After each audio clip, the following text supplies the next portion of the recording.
Meldara 4 humidity was less like weather and more like a personal vendetta against all human technology.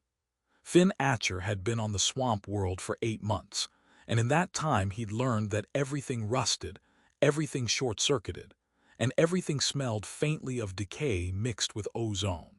He was elbow-deep in a moisture regulator that had decided to die spectacularly when he first noticed her watching.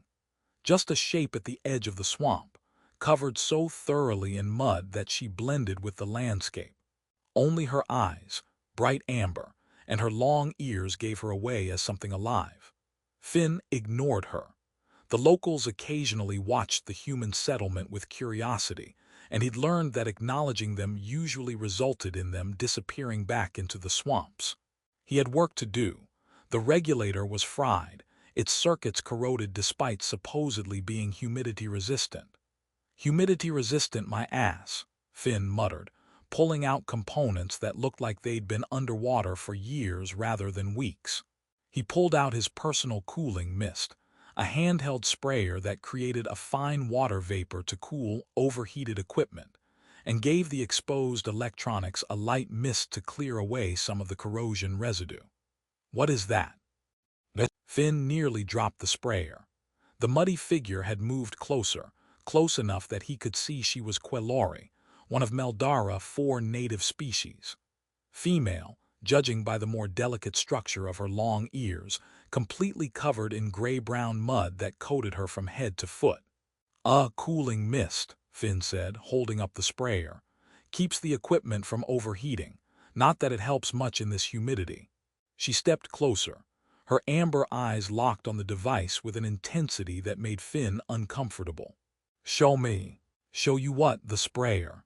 "Yes, show me." It wasn't a request. Finn shrugged and triggered it, creating a brief burst of fine mist that caught the filtered sunlight. The Quelori girl inhaled sharply, her entire posture changing. She moved even closer, close enough that Finn could see the intricate patterns in her mud coating, deliberate, not random. "Again," she said. "Stronger." "It's just water vapor, for equipment cooling." "Again." Her voice carried an edge of something Finn couldn't identify. Challenge? Desperation? He triggered another burst, longer this time. The mist drifted toward her, settling on her mud-coated skin. She closed her eyes, breathed deeply, and her long ears relaxed from their alert position. When she opened her eyes, she was smiling. "I'm waiting, human, hit me with your mist." Finn blinked. "Hit you with it's just a cooling sprayer." "I know what it is." She spread her arms, and I'm waiting. This was the weirdest interaction Finn had experienced on Meldara 4, and he'd once watched a local predator try to eat a maintenance drone. But she seemed earnest and the sprayer was harmless, so he shrugged and triggered a long burst aimed in her direction. The mist enveloped her. She stood perfectly still, eyes closed, letting the water vapor settle on her mud coating. For several long seconds she just breathed. Then she opened her eyes, grinned at him with genuine joy and said, "Thank you, human, that was perfect." Before Finn could respond, she turned and walked back into the swamp, leaving him standing there with a malfunctioning regulator and a growing sense that he'd just participated in something significant without understanding what. She came back the next day, and the day after, and every day that week. Finn would be working on some piece of failing equipment, and she'd appear from the swamp like clockwork, covered in fresh mud, asking for the mist. He started keeping the sprayer easily accessible because the alternative, explaining to a very persistent Quelori why he couldn't spare 30 seconds to spray water vapor, seemed more exhausting than just doing it. "You know this is weird, right?" Finn said on day 5, triggering the mist while she stood with her arms spread, eyes closed in what looked like bliss. "Why is it weird?" "Because you show up every day, covered in mud, asking me to spray you with my cooling equipment." "You're complaining." "No, I'm confused. There's a difference." She opened one eye. "Are you going to stop?" Finn considered this. Honestly, it was the most interesting part of his day. No. "Then why does it matter if it's weird?" She closed her eye again, enjoying the mist. "Fair point. On day 7, she finally introduced herself. "I'm Renna," she said after her daily mist session. "Daughter of Kelth, speaker for the Eastern Swamp clans. FinnAtcher, equipment maintenance specialist, sworn enemy of rust and humidity." She laughed at that, a sound like water over stones. "You chose to live on a swamp world and you're an enemy of humidity." "I didn't choose it, I was assigned it. Turns out colonies need people who can keep their equipment running in terrible conditions." "And do you keep it running?" "Barely." He gestured at the atmospheric processor he was currently fixing. "Everything corrodes here. Metal circuits, my patience. Your planet is actively hostile to human technology. Your technology is weak." She said it matter-of-factly without insult. "Built for dry worlds, Meldara 4 is strong, it tests everything." "It's testing my sanity." But Finn smiled despite himself. "So why do you keep coming back for the mist? There's water everywhere here." Renna's expression shifted to something more serious. "Not like this. Swamp water is thick, full of sediment. It sustains us, but it's heavy. Your mist," she gestured at the sprayer, "is pure, light, clean. It feels like breathing sky." Finn looked at the simple cooling sprayer in his hand, trying to see it through her perspective. "Your people need moisture, right? For your skin. We need it for everything. Our biology requires constant hydration.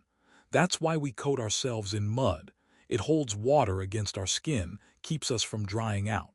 She touched her mud-covered arm. "But pure water delivered as mist, that's rare here, precious. I could set up a mist system near your settlement. Multiple sprayers, timer-controlled. It's not complicated." Her ears perked up with interest. "You would do that?" "Sure, it's just water and some basic tech." He paused. "Why do you look surprised?" "Because you're offering freely." Renna moved closer, studying his face. "Among my people, to offer pure mist to another is to show trust. To accept it is to show respect. We've been exchanging both for 7 days, human." Finn's stomach did something complicated. "I didn't know that. I thought you just liked being sprayed with water." "I do," she smiled. "But it also means something. You've been offering trust. I've been accepting it. By Quelori custom, we're—" She searched for the word. "Allies, friends." The translation is imperfect. "Friends works." Finn said it before thinking, then realized it was true. He'd started looking forward to her daily visits, to their brief conversations, to the way she reacted to the mist like it was the best thing she'd experienced all day. Renna's smile widened. "Good. Then as friends, you should know your maintenance schedule tomorrow has you working near the deep swamp. There are singing eels in that area. They're attracted to electromagnetic fields. Your equipment will draw them." "Are singing eels dangerous?" "Only if you want to keep your limbs attached to your body." "That's a yes then." "That's a strong yes." She turned toward the swamp. "I'll come with you tomorrow. Keep the eels distracted while you work." "You don't have to." Friends help each other survive singing eels, Finn. She looked back, her amber eyes bright with amusement. "Besides, I need my daily mist. Can't get that if an eel eats you." She disappeared into the swamp before he could respond, leaving Finn smiling despite the humidity, the rust, and the apparently lethal eels in his immediate future. Renna kept her promise. When Finn arrived at the deep swamp site the next morning, she was already there, somehow looking spotless despite being coated in mud. She'd brought what looked like musical instruments, hollow reeds and shells tied together. "Singing eels respond to frequency," she explained, demonstrating a haunting melody on the reeds. "Play the right tones, they think you're a mate and leave you alone. And if you play the wrong tones, they think you're prey and definitely don't leave you alone." She grinned. "I know the right tones." She did. While Finn worked on the atmospheric processor, Renna played her reed instruments, creating sounds that blended with the swamp's natural chorus. Several creatures Finn really didn't want to meet slithered past at a respectful distance, drawn and then deterred by her music. During breaks, they talked. Renna asked endless questions about human technology, genuinely curious about how species that couldn't naturally survive in swamps managed to build here anyway. Finn found himself explaining concepts he'd taken for granted: air conditioning, dehumidifiers, moisture-resistant coatings. You wrap your equipment in protection instead of making it stronger, Renna observed. Like you're always defending, never adapting. Adapting takes generations. Protection is immediate. But temporary. Everything you protect eventually fails here. She wasn't wrong. Finn had replaced more equipment in 8 months on Meldara 4 than in 3 years on other assignments. In return, Renna taught him about Quelori culture, about their mud sculpting traditions, where they created elaborate temporary artworks that dissolved back into the swamp, about their communal water rituals, where entire clans gathered in seasonal springs for ceremonies Renna struggled to describe in standard. It's like, she gestured helplessly, being part of something larger than yourself, feeling the water connect everyone. You humans wouldn't understand. Try me. She looked at him for a long moment, then triggered his cooling sprayer without warning. The mist settled over them both. Close your eyes, she said. Finn did. He heard the swamp sounds, water creatures whine through strange vegetation. He felt the mist on his skin, cool and clean. He heard Renna breathing beside him, steady and calm. Now imagine, she said softly, everyone you love standing with you in this mist, all of you breathing together, all of you cooled by the same water. No words needed, just presence and trust. Finn stood in the manufactured mist and understood, or started to. Their friendship deepened over weeks. Finn built Renna a personal misting station near her clan's settlement, programming it to activate on a schedule that matched Quelori daily patterns. She showed him safe paths through the swamp, edible plants, how to read weather in the way certain insects flew. But not everyone approved. Finn's supervisor called him into her office after a month. You're spending a lot of time with the locals. One local, and she's helped me avoid multiple life-threatening situations. She's also Quelori. The supervisor pulled up territorial maps on her display. We have expansion plans for this region, plans that conflict with Quelori claims. Getting personally involved complicates things. Not getting personally involved means I'd be dead from singing eels, or razor ferns, or any of the 17 other things on this planet that want to kill humans. I'm not saying stop interacting. I'm saying maintain professional distance. She leaned forward. Politics are getting complicated, Finn. The colony needs this land. The Quelori want it preserved.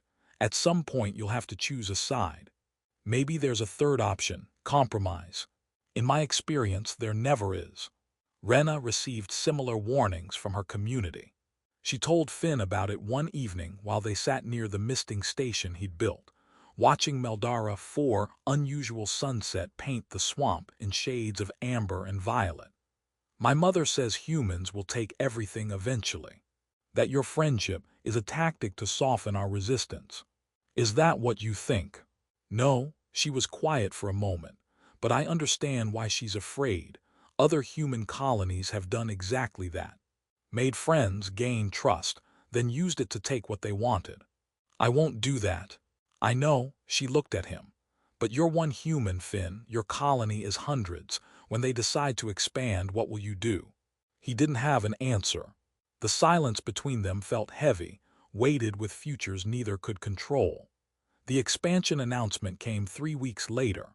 The colony administration planned to drain a major section of the eastern swamp, land that included Quelori sacred sites, breeding grounds, and several clan settlements.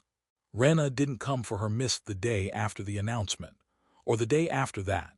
Finn finished his maintenance work in hollow silence, the absence of her presence more noticeable than he'd expected. On the third day she finally appeared, but everything about her was different. Her mud coating looked hastily applied. Her ears were flat against her head. Her amber eyes held something between hurt and anger. Did you know? She asked without preamble. About the expansion, no, I found out when everyone else did. But you work for them, maintain their equipment. I fix atmospheric processors. I don't make policy decisions. Finn moved toward her, but she stepped back. Renna, I didn't know. It doesn't matter if you knew. Her voice cracked. They're destroying everything. The breeding pools where our young learn to swim. The ancient mud formations our artists have maintained for generations. The spring where my clan performs water ceremonies. She looked at him with desperate eyes. They're taking who we are, Finn. I'll talk to them. Argue for different land. They won't listen. Humans never listen. She turned to leave, then stopped. My mother was right. Your friendship was just a distraction while your people prepared to take everything. That's not Renna, wait. But she was gone, disappearing into the swamp that was about to be drained away. Finn stood there, fury and helplessness warring in his chest. He looked at his equipment, the atmospheric processors he maintained so carefully, the systems that kept the colony running. The systems that were currently being used to pump out swampland. He made a decision that would cost him everything. The sabotage was subtle, not permanent damage, just enough to shut down the drainage operations for several days. Enough time to force a conversation that nobody wanted to have but everyone needed. When his supervisor confronted him, Finn didn't deny it.